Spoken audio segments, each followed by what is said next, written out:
Hey comic fans, Dave here at Ground Zero. It's Wednesday morning. That means it is time for your weekly look at what's new on the shelves at your favorite local comic book store. Now, today is going to be a special episode because today is the day we keep this under 10 minutes long. Now, I know, I have promised this before, but today is the day we actually do it. So, before I dive in, I got to give a shout out to our sponsor for today.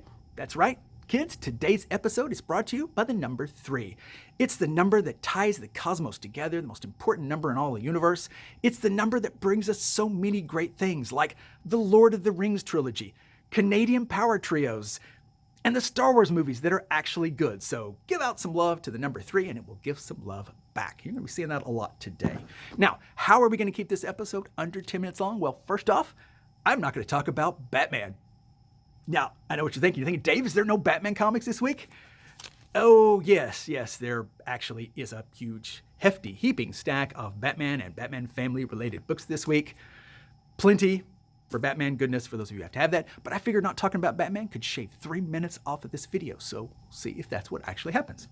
DC Comics that aren't named Batman? Well, yes, there are. I have a trilogy to highlight. So beginning with the 3rd issue of the Shazam miniseries. Now, Shazam is everybody's favorite Captain Whitebread, the original Captain Marvel, and this miniseries is trucking along. You can't get to issue number 4 without passing through issue number 3. So kudos to DC for keeping their number straight.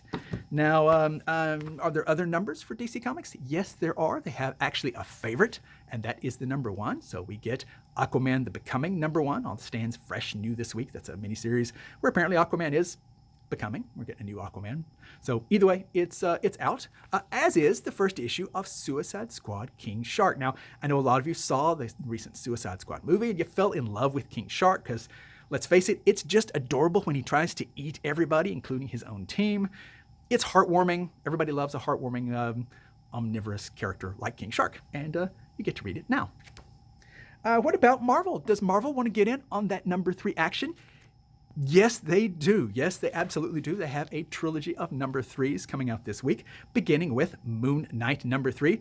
3 issues in, Moon Knight is still hot, so the heat remains. How long can they keep it up? Well, for right now, let's just enjoy Marvel's take on a Batman-esque character with the 3rd issue and bask in all that warmthy goodness.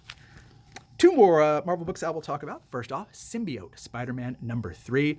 Once again, you can't get to issue number 4 without passing through the big number 3. Question is, will he survive? Because diving into the mouth of the dinosaur, to me, is not a good way to make it to issue number 4, but we'll see if Spider-Man can pull it out. One more book that I will talk about, at least at the moment, and that is X-Men number 3. This is at least the 33rd time that we have had an X-Men number 3 on the stands, but well, maybe 33rd time is the charm. Either way, X-Men number 3 for those of you who are X-Men fans. But the X-Men goodness does not stop there because there are 2 other X books on the stands this week, bringing the total to, you guessed it, number 3. Those are X-Men The Onslaught Revelations. I haven't read this because I didn't have time last night and also didn't care, but it's here. So for those of you who are X-Men fans, the goodness is thrice. Because that also includes X-Men Legends number 7. 90s X-Men fans rejoice. That's 3 X-Men books for you to enjoy this week. More Marvel books. Yes, there are more, and I'm going to highlight 3 of them. Beginning with Alien number 7. Now, this is kind of important because it starts a brand new story arc, conveniently 6-issue bites for trade consumption. But if you missed the first series and want to get into the Alien action, this is a place to do it. Or let's say you read the first 6 issues and didn't like them as well. Well, this is a brand new story, so it's a brand new, fresh start. Think of it as a number 1 that actually just has a 7 on it. They can do that. They're Marvel. Also, we get in issue number 1 of The Death of Doctor Strange. Oh my gosh, they're killing Doctor Strange, and I'm sure he will stay dead, of course, because characters always do in comic books. And honestly, I don't want to spoil it for anybody. If you're excited about the death of Doctor Strange, you just keep up that enthusiasm. One more book I'll talk about, and that is The United States of Captain America. This book continues to sell really well, even though a lot of the controversy has died down. I guess Fox News moved on to the next big controversy thing. But maybe they'll find something they hate about this. It doesn't matter. People are actually reading this book and deciding that they like it. So imagine a book that's actually hot because people enjoy reading it. Stranger things have happened. What about indies, you say? Do indies love the number 3 too? Yes, they absolutely do. We're going to start with Mirka Andolfo's Sweet Paprika. Yeah, I know. If you saw my episode from a number of weeks back, I read the first issue and I didn't really care for it. Really, I just didn't get it. This book baffled me. I wasn't quite sure what the audience was for it. It definitely was not me. I think I'm too old and too whatever. Either way, it's for other kinds of comic fans, but I applaud that because other kinds of comics fans need really cool books too, and Mirka Andolfo is a very beloved creator for those fans. So it's here. It's here on the stands for those of you. So come in and grab them up. That way we can have an issue number 4. One more number 3 that I'll talk about, and that is Dark Blood from Boom Comics. It, like a lot of Boom series, has been a quiet sleeper hit that actually continues to do really well. Doesn't sell huge numbers, but the audience that comes in for this book really, really likes it. It's going to be one that I've got a feeling will quietly sell in trade year after year after year. And the third issue, for those of you hip and cool enough to be buying the floppies, is on the stands this week. More floppies. Yes, there are more. We'll start with He Who Fights with Monsters. The first issue of that has hit the stands. I read this last night. It's got really moody art. It's a kind of an evocative, moody, spooky tale. Beyond that, they don't give you much because typical of first issues. Everything is going to be in subsequent issues. It's Nazi Germany where they're going to resurrect a golem. We know what we're getting with this book, but we're heading into October and we like spooky stuff. So this is a spooky book you may want to pick up. It's got art by the person that worked on Something Is Killing the Children. That is its big selling point.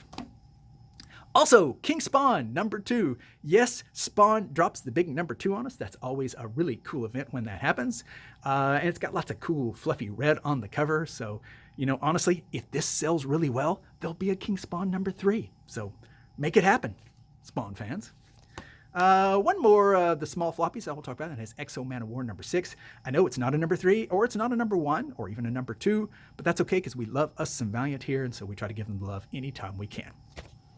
Now the book that everybody was hoping I would be mentioning in this particular video, because yes, Last Ronin is finally here. I know it seemed like it has taken forever. That's because it has taken forever for this book to come out. It's obviously very slow, but good things come to those who wait. Teenage Mutant Ninja Turtles fans are rejoicing as we speak because it's finally here. So wherever you're at, especially if you're not local, I ordered lots of these. My guess is most comic shops did, but either way, you want to run down to your comic shop and make sure and snag a copy, or you'll have to wait for the third printing. Last Ronin, number 4. One more that I'm actually pretty excited about, and that is Shudder, number 1.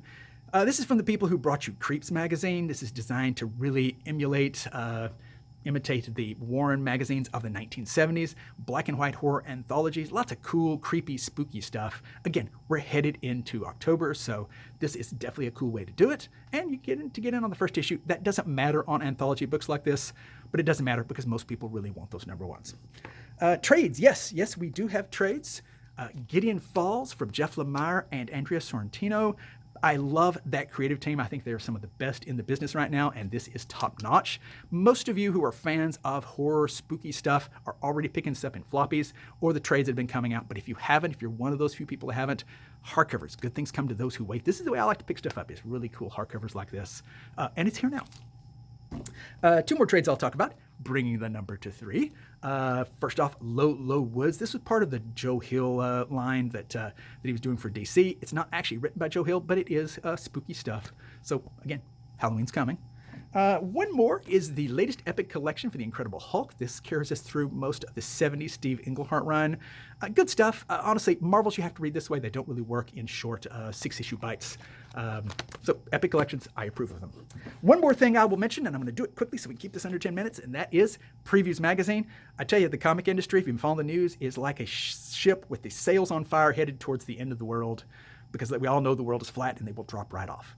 So enjoy that. Enjoy that metaphor while you can, because it's a golden time in the industry and all good things come to an end, including this video. So yes, we're going to keep it under 10 minutes. I get a cookie. You get a cookie. I sanction that cookie for you. Remember, as always, it's not about having what you want. It's about wanting what you have. So folks, give out some love to the number 3. It brought us a video under 10 minutes long, and visit your local comic shop. Be safe, everybody.